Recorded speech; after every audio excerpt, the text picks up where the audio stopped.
Hello. Hi. Grand Rising. Today, I'm making soil blocks. This is inspired by Elliot Coleman, who is a pioneer in organic farming, runs a 4-season farm in Maine.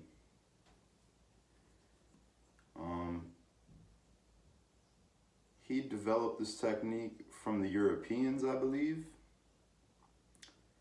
and he has his own mix that you make for the soil blocks, peat moss, coarse sand or perlite, and garden soil. Some nice compost along with some garden soil from your actual garden no, he actually doesn't do that. He just does a bag of compost. But then Jim Kovaleski, he does a similar mix. I don't have it written down or know it off the top of my head. He has videos on it. But essentially, what Jim Kovaleski does is he does the similar mix that Elliot Coleman created, except he adds a bucket of garden soil from the actual garden. So that way the seedlings are getting inoculated with the soil bacteria from the garden before they even go in there. I, however, don't have that option this time around. The ground's frozen and I'm just working with what I have. So I've went ahead and I made my own little mix. This is just like some regular garden soil bag. You can get anywhere really. Has some vermiculite in it, kind of like some wood chippy debris. And then I do the bag of garden soil mixed with a coconut core mix. That also has a little bit of coconut core, vermiculite, and peat moss. So I take that, mix it with the garden soil, created my own little mix. In the future, I would definitely like to inoculate the blocks with some soil from the garden, so that way they're getting used to the soil bacteria that they're going to be living with. So anyways, I just thought it'd be cool to make a quick little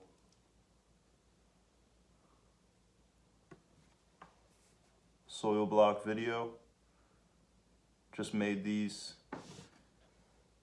So what I found is that it helps if you really pack it tight in there and definitely make it real wet. There's that fine in between of too wet, too dry. It's a real feel you got in the mix.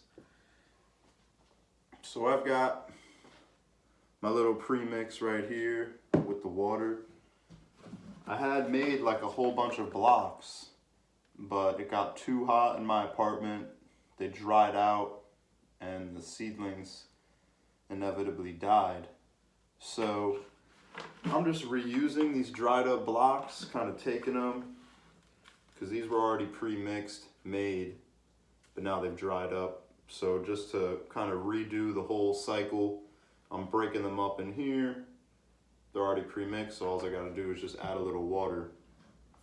And yeah, I've really found, I've learned it from Jim Kovaleski, just taking notes from the things that he's teaching in his videos.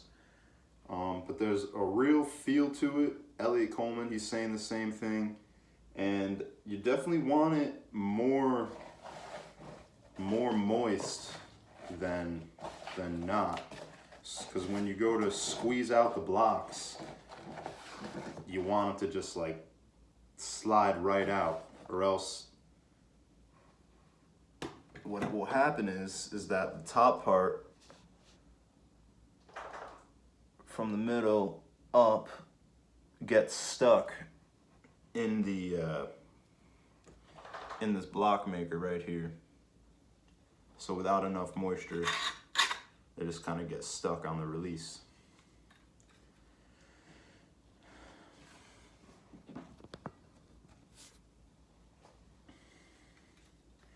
So we got our mix right here. Packing it in like halfway, real nice. I'm gonna do that for all four. We'll go down once.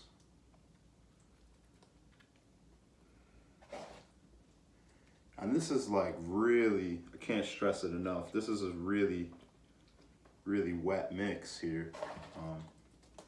So like you see how I'm holding it upside down and water is just like straight up dripping out the bottom? That's what you want right there.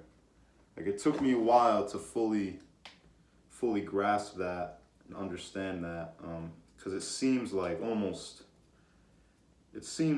too wet. It's like, what is this mucky substance? What is this mess that I'm making? Well, it's 20 degrees, covered with snow outside, so I get to make a mess at my kitchen table. It's pretty fun, because then I get to clean it up. Oh yeah, just squeeze it. So I came back for the second round now. I went down once, filled them in halfway. Now I'm gonna fill them in the rest of the way. Really just like squeezing them in there, making sure it's all good. That nice wet consistency. It's like you think it's good, and then it's not good, and you go to squeeze them out, and it's like there wasn't enough, and then the block comes out all not good, like, you know. And then it's like if you're putting, it's all about the energy. I'm putting energy into these blocks right now as I'm making them, and the seeds are gonna take on that energy.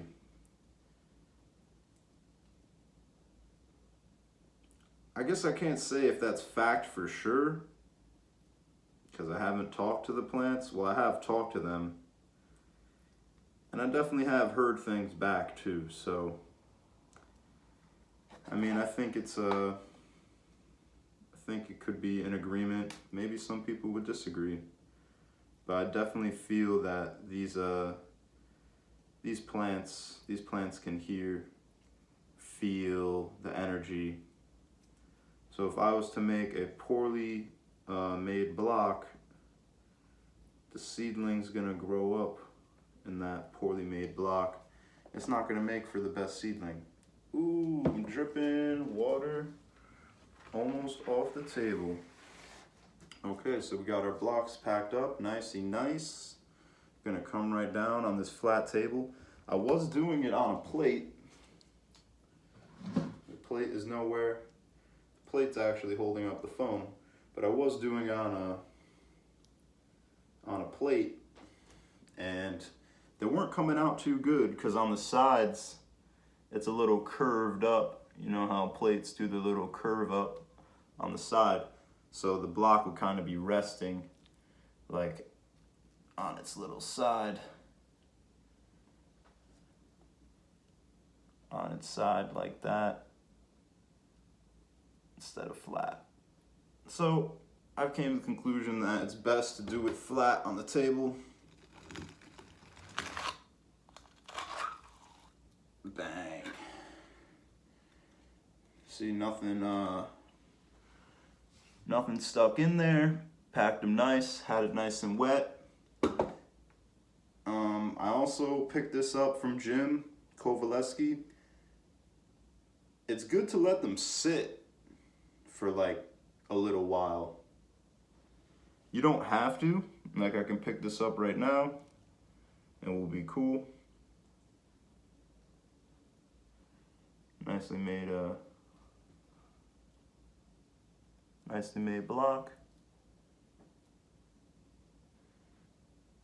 It is a little really wet though. But these ones use the same mix, and these ones I just let sit for a little while longer. This one I can actually,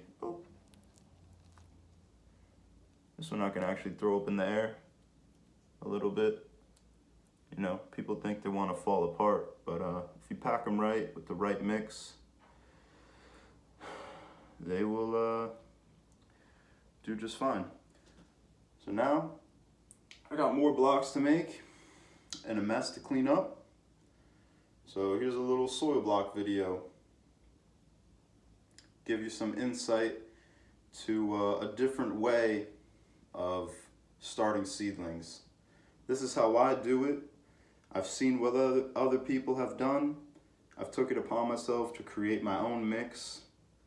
Definitely still need to work on it in the future. This is kind of just a first round thing. But what I wanted to say was, before I head out here, I feel like I didn't really did more focusing on how to make the block and not really explaining the purpose behind this. So when you plant a, let's just say this is a container for growing a plant in, or they have them as small as this, a plastic container. Let's just say this is a plastic container right here, has walls. You've seen it when you go to the grocery store or wherever, big box stores where you buy your plants from. You go to take the plant out and put it in the ground, and it's all root bound. It's spun around. It's like the roots are all kind of like, ah.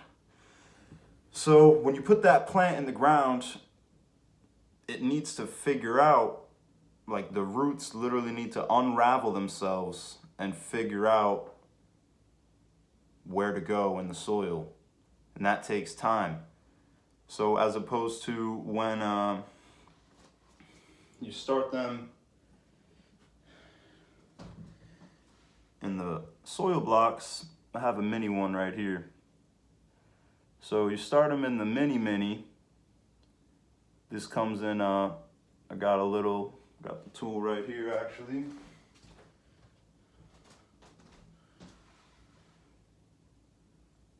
So we make the mini. Seedling germinates, sprouts up, let it establish a little root system. And what will actually happen is that the roots come out the side. They naturally air prune themselves. I don't have any with me to show exactly what I'm saying, but you could imagine. So seedling sprouts up, and then you put it right in your big soil block. So these have square divots in them, and they come with interchangeable ones just for round. Say you didn't want to make these to put the mini block in, you just wanted to put a bigger seed in it, you could switch out the divots, and it will just make a little round hole as opposed to a square one. So boop, now your seedling grows up, the roots are gonna naturally air prune themselves. And for lettuce, 4 weeks in the small block. At the end of 4 weeks, you're putting it into this medium block, and then which they will be moved outside to do their thing. Then there's also a 4-inch block after this one, but that tool is a little bit more expensive than these two soil block making tools. It's like over $100, like $150 for that tool. What you can do is get a square container. Another tip from Elliot Coleman, like a butter container. He drilled like a hole in it and put like a ratchet on it.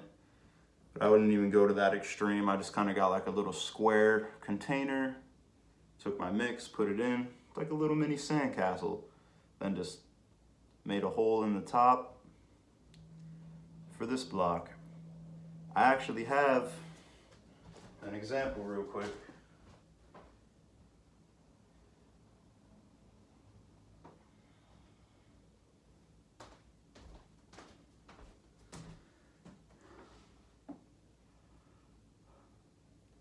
Tomato. So starts in this one, moved it up to the medium guy, then made my little homemade 4-inch block, got this into the center of this, and now the tomato's growing up. But I started this one too early, and I'll probably even need to put this into a bigger one. But I don't want to put it in a pot, because then there's a chance that it could become root bound. So I'm still figuring that out. So the point of soil blocks is to have the least amount of transplant shock from start of seed to putting it in the field. If you have a healthy seedling start, going into good soil, it's gonna do good. If you have like a poor seedling start, going into good soil, it's gonna do all right, but it's not gonna give you those true results that you may want.